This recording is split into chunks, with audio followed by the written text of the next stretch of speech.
Well, we often cover stories about how the web and social media networks, texting, and video games have a negative effect on students and learning. But the potential for those technologies to help students learn is behind a project at one Saskatoon elementary school that has garnered some international attention. Kelli Boklaschuk works on integrating technology into Saskatoon's Catholic schools. Curtis Wagner teaches grade 6 at St. Angela's School.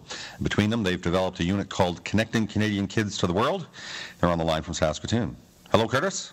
Hey, Garth, how you doing? I'm well, thanks. Hello, Kelli. Hi, Garth. How are you? I'm well, thanks. You feeling a little better? Not too bad. All right. Curtis, I want you to start by giving us a kind of a thumbnail sketch of just what Connecting Canadian Kids to the World is all about. What's the goal? Well, the theme for grade 6 social studies in Saskatchewan is Canada and their Atlantic Rim neighbors. So basically, throughout the year, the students learn about Canada and compare and contrast it to other countries that border the Atlantic Ocean. So, for example, for the first unit, Interactions and Interdependence, the 4 outcomes are cultural diversity, cultural change, personal beliefs, and global interdependence. So basically what would happen in a social studies class is the class would look at these different outcomes and compare and contrast these different areas with Canada and other countries. But the specific goal for Connecting Canadian Kids to the World, our unit, is to still teach these outcomes in a unit, but to do it by incorporating 25 different types of software and technology as a vehicle to share information and collaborate with students from the 4 Atlantic Rim continents, which would be North America, South America, Europe, and South Africa. So basically, instead of just learning about other countries from books and encyclopedias, what's really cool about it is students get to communicate and interact with other students and their teachers from these other countries and get the information firsthand. So, I mean, it's still really important that they use reliable sources like books and encyclopedias, etc. But by getting this information directly from the students and the teachers, it just really enhances what they've learned, and it makes it a lot more meaningful for them. Mm-hmm. Kelli, tell us a little bit about the technology, the programs that you used to put this together. Well, we started by using a locally developed program called Cyber Planets, and what that is, it's an online classroom where students can get together and email each other, use chat rooms, and a variety of other things. So that's how we connected with the students in the other countries. So the students used the discussion boards and emails to ask each other questions, and then from there we started introducing other software packages such as Marvin, which is an animation program, and PhotoStory and Songsmith and a variety of other Microsoft software packages. And they used those software packages to create a media presentation around what they were supposed to be teaching each other regarding the social studies unit. They also were able to use the online classroom to share that information with the students around the world. Right, so then they were able to use essentially web-based technologies to make the contacts with the foreign students, but then to put together their presentations at the end. Right, they used, basically put together a video package that they were posting online in a social media, the Zoom social network, and they were able to comment on each other's work and get feedback from students around the world, and that was just a fabulous way for the students to learn from each other about the different cultures and a variety of other things. We also used, we did a live chat where the students actually met face-to-face on the smart boards, and that was one of the most amazing experiences because they just went above and beyond what we could have ever thought. They would share with each other, and they were so excited to see each other face-to-face after having emailed and discussed not knowing what they looked like. It was a really amazing experience. Curtis, tell me a little bit about how the students react to using technology this way. Sure. Well, I mean, every day in our classrooms, we attempt to engage our students who are growing up in a fast-paced world. I mean, they're in a tech generation, Facebook, video games, YouTube, you name it. And I guess I've just realized the tremendous potential to engage our students by using ICT to promote student learning. I was someone who grew up with not having a lot of ICT used in the schools that I grew up in. ITC, what do you mean? Oh, ICT is information communication technology. Okay, thanks. So basically, yeah. So grew up where there wasn't a lot of technology being used in my school, and of course, like many people of my generation and older generations, but I came along to once I went to university a little bit later on in my university career, university professors started using it, and I remember first seeing PowerPoint and other types of software that teachers were using, and I was a kid that just was immediately engaged, and it was something that really helped me to learn. So it was just kind of natural for me to want to use it in my class. And I mean, it really comes down to this is that's what kids are all the time. A lot of that time that kids spend outside of school is using different forms of technology. So really, it's just basically taking kind of some of the skills they already have. Teaching them how to, incorporate these things into some of our learning, and of course doing it in a safe way. And we spend a lot of time on internet safety and using technology in a way that is positive. And it's just kind of working from that. Kelly or Curtis, either one of you, are you ever surprised at just how adept these kids are with this technology?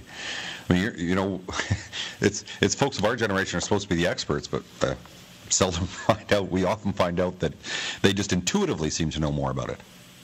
Yeah, one of the things that I try to tell teachers when I'm working with them is not to worry about not knowing every part of a program, because the students will pick it up faster than they will, and they will show them more amazing things that they could ever think of learning. So part of what we need to do in education is transform our way of teaching to really gear towards how the students are learning these days, and they're so used to multitasking and using a lot of different things at the same time, and we really need to make sure that we are aware of that and continue to change how we teach to engage our students the way they should be. And Curtis, I was interested in something you just mentioned in passing, and that's that part of this was also looking at how to use this technology safely, the dangers of web predators and so on. How did you incorporate that into the plan? Well, that's kind of something is a big priority for me. I'm not only a teacher, I'm also a parent as well. I have young kids, so it's something that I've kind of made a priority to get informed about. Through reading, going to presentations and that kind of thing. We have a number of great things that have gone on in our school division. So basically starting off the year and finding out what students, what they already know, how safe they are, asking the kids, so who's on Facebook, what kind of information do you share, and just kind of getting the discussion going.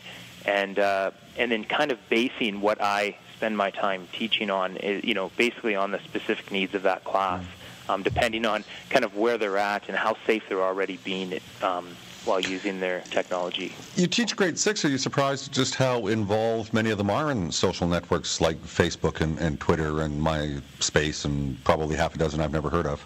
Yeah, well, I mean, it's a totally different world. I mean, it's so different than for me, of course, growing up, technology has just evolved immensely. I look at my son, when he was about 2 or 3 years old, he was able to log on to our computer at home. It does just blow my mind, and that's what I just totally agree with what Kelly's saying too. Is that these kids, it's incredible what they know. They're the tech generation, but we don't need, as teachers, we don't need to be.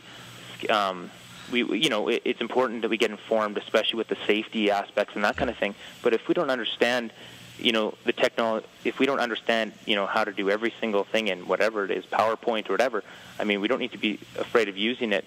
But instead, we can use that we can learn with the students. We're using these. We can use these softwares, bring them into class, and say, okay, be honest with the kids. Okay, I don't know how every single feature of this program, but let's work together and let's find out as a class the different things that we can do. Now, Kelly, tell me how this class project led to a trip to South Africa and the Microsoft Canada Innovation Award. It's kind of a funny story. Curtis actually called me wondering. He told me he was going to start a unit, grade 6 social studies curriculum, and he said, do you know anybody in the Atlantic Rim country that I could hook up with? And I said, yeah, I'll check it out, but let's also maybe talk about submitting it to the Microsoft Innovative Teaching Forum. program. So we decided we were going to go ahead and do that, and we put together a blog so that we could share everything we were doing with pretty much anybody around the world, and we ended up creating a package, a unit package, that can be used in any grade in any subject area. So it's not just social studies that you can use this project for. And so we submitted this to Microsoft, and we were lucky enough to be chosen as one of the top 5 in Canada. And by being in the top 5, we were taken to South Africa to participate in the worldwide Innovative Teacher Forum in Cape Town. And finished in the top 12, I understand. Yeah, it was pretty incredible. I think it was probably the first time Canada has been in the top, at least in the semifinals. And there was actually 2 of us, 2 projects from Canada that made the semifinals. So it was very exciting, and what an amazing experience. The people we met and the networks that we've developed that we can bring back and use with our students is just incredible. Yeah. Now, speaking of networking, Curtis, I'm curious how you arranged the contacts in the UK, Brazil, and South Africa. Yeah, that's of course a great question that may be a first question that teachers may have if they're interested in doing something like this. And the first school was actually, Kelly gets the credit for that, because I didn't really know, how do you go about finding someone? And Kelly, if I remember correctly, Kelly, I think she just did a Google search, English. Did you just Google English school Brazil? Is that what you did? Yeah, basically I picked a country that we thought would be in a time zone that would work for us to have some live communication, and I just searched for an English-speaking school in Brazil and emailed about 3 or 4 schools, and we had a partner within a week. Yeah, and then as far as the other schools, we used I found the school that we're partnering with in Johannesburg and in the UK through the Microsoft Partners in Learning Network. That's a global network of teachers that people can join, and you can basically go on there, search profiles, and look for collaborations that way as well. Yeah, because I suppose it's important that they've got to have an equivalent technology at the other end. Eh? Right, and another big barrier too, you want to find an English-speaking school. Yeah. So, unfortunately, it wasn't too tough to find. There's a lot of English-speaking schools really throughout all the countries in the world. So, that barrier wasn't. We were able to overcome that. Well, I thank you very much for your time, and this is a really neat project, and it seems to have really caught the kids' imagination. I guess that's what it's all about at the end of the day. Absolutely. Thanks again. Thank you very much. Bye-bye. Take care. Kelli Boklaschuk works on integrating technology into Saskatoon's Catholic schools, and Curtis Wagner teaches grade 6 at St. Angela School, and their technology-based teaching project, Connecting Canadian Kids to the World, is a finalist for the Microsoft Innovative Educator Award.